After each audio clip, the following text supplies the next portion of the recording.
Hi everybody, welcome back to Down the Garden with Mystic Veg. Today we're going to look at chillies and planting some. It's January, but yes, that's the right time to plant chillies. So you might be thinking, hang on a minute, he's already planted chillies. He mentioned it in the last video he did, and that's true, I had. And I'd put them on the windowsill in the bedroom, but they've done nothing at all, and I think the mistake I made is not putting them in a propagator, which is of course one of these, and it sort of keeps the moisture in. And that's what I did last year. So why I didn't do it this year, I don't know. I just forgot. So I'm going to try again. And what I've got is several different types of chilli seeds, some hotter than others.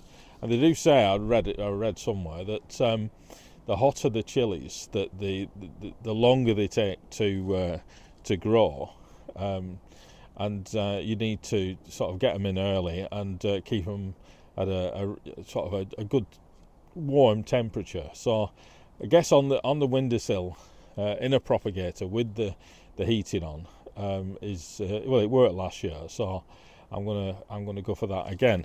So it's basically I'm starting again, and it's only January, but you learn by your mistakes. So the chilies I'm sowing today: cayenne red, habanero chocolate. Fairly sure they don't taste anything like chocolate.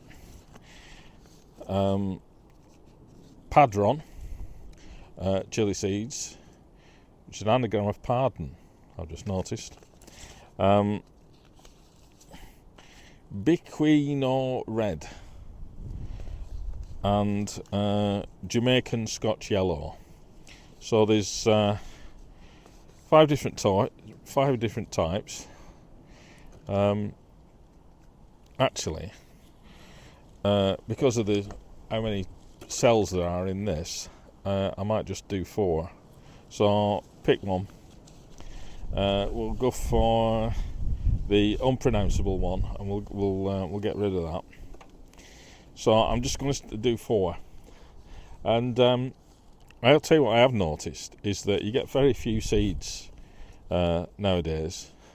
I'm always careful to say things like that because I'm 68, and because if you're not careful, you end up saying it weren't like that when I were a lad. But I'm trying to avoid that. So I'm going to do 4 different ones, and then do 6 of each. If there's enough seeds, I'd better check that, to be honest. But yeah, I'm sure you don't want to see me go through all this, but I'll use this because I think fine soil is better, and considering that is supposed to be potting compost, there's a lot of bits in it. There's a lot of lumps in it, rather. I mean, what's that? So yeah. So I'll be back in a sec when I've filled this seed tray up. So I managed to get 6 seeds from each different type. You have to excuse the dog, by the way. Sorry, but she can get a bit noisy. And there's also planes flying over. I ordered a fly past. Hope you enjoy it. So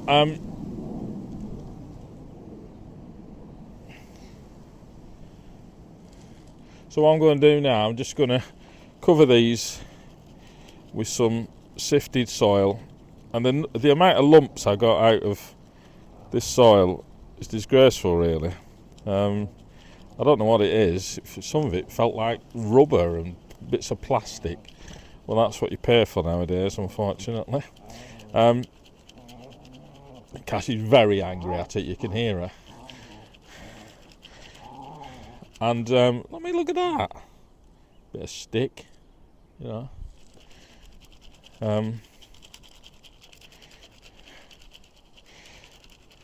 So that should be okay. I'm going to water them, put them on the windowsill upstairs, And you like this as well. That's something I made just for tamping down each one lightly. I may market these actually. Having said that, I don't want your money, but you know, I've got a gas bill to pay. And just tamp these down, and then I'll water it, and you can see a seed there. That's not much good. Just put a bit more soil on it, and looks nice and neat. And then this is going to go, like I said, on the windowsill in the bedroom, and hopefully they'll do something, because the last lot did nothing at all. I know it's a waste of seeds, but you know, that's unfortunately that's what happens. So apart from that, I'll not be sowing anything else until next month, which is fairly soon, of course. But I'm sure there'll be another video to show you how we're getting on, and I'll put the dog on as well, I guess.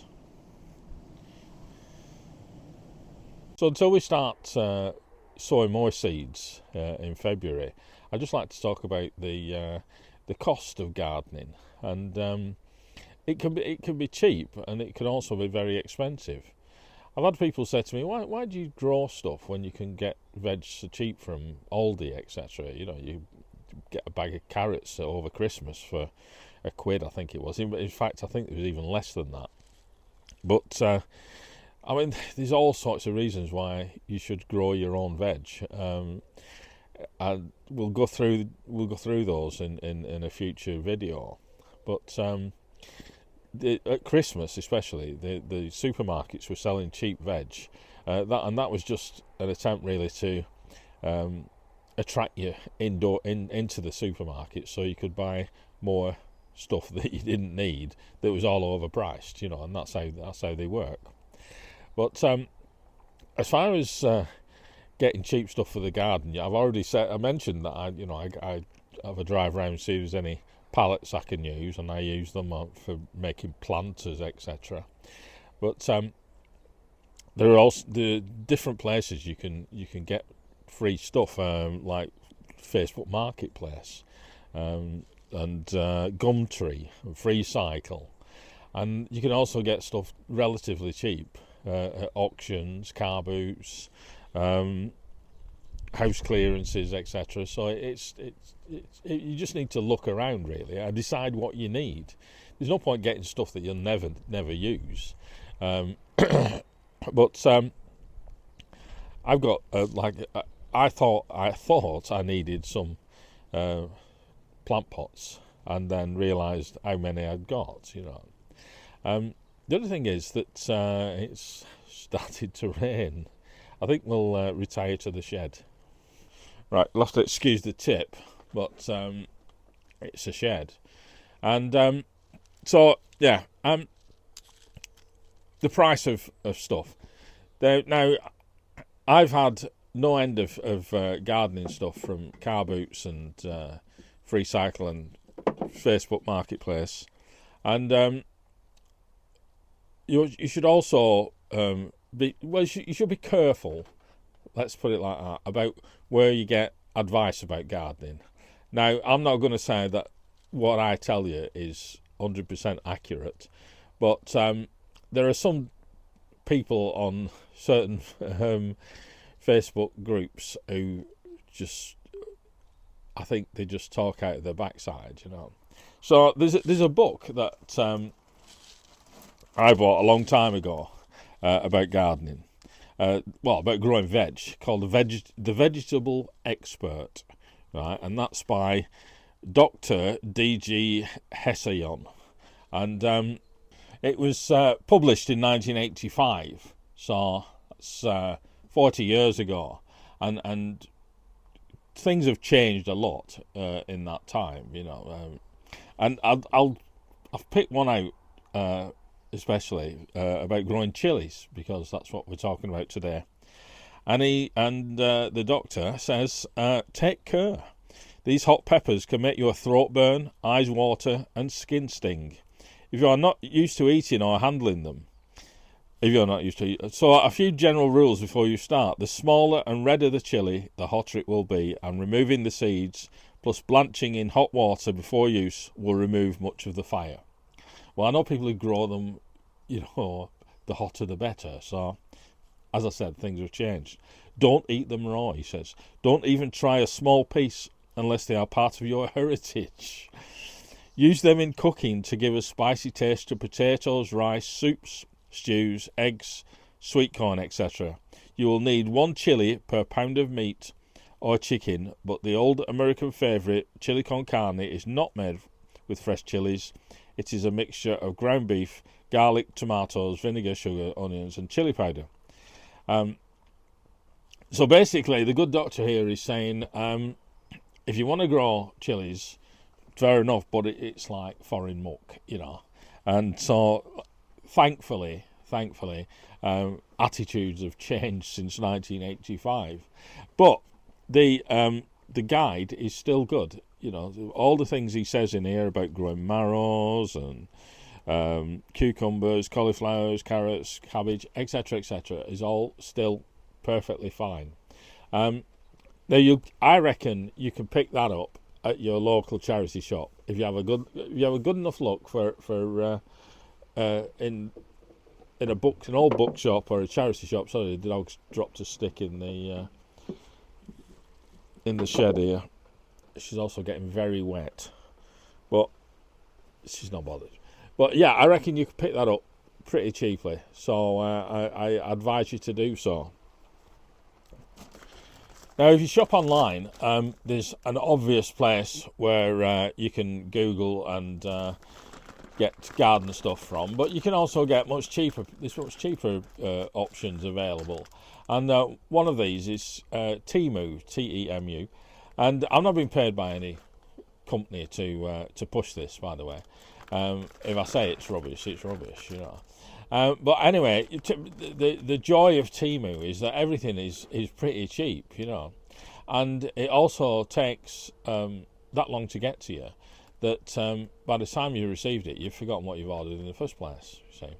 But some stuff is good and some stuff is pretty rubbish. Now, I've got some stuff in the garden that in front of the polytunnel, like an arch that I ordered. It cost about £3, and I've put that in front of the polytunnel, and the idea is to grow beans over it. And it's surprisingly well made, but I've made sure I've secured it properly. I've had all sorts of other bits and bats, including these secateurs. Now, you can spend a lot of money on secateurs, or you can buy them from Temu, and they cost very little. And there's a reason these probably cost very little, is that one, I can't open them, and they're so lightweight that I don't think. Oh, right, I have opened them. Yeah. I doubt they'd last very long, to be honest. I don't think I've used them yet. But like I said, they didn't cost much, and I will use them because otherwise it's a complete waste of money, isn't it?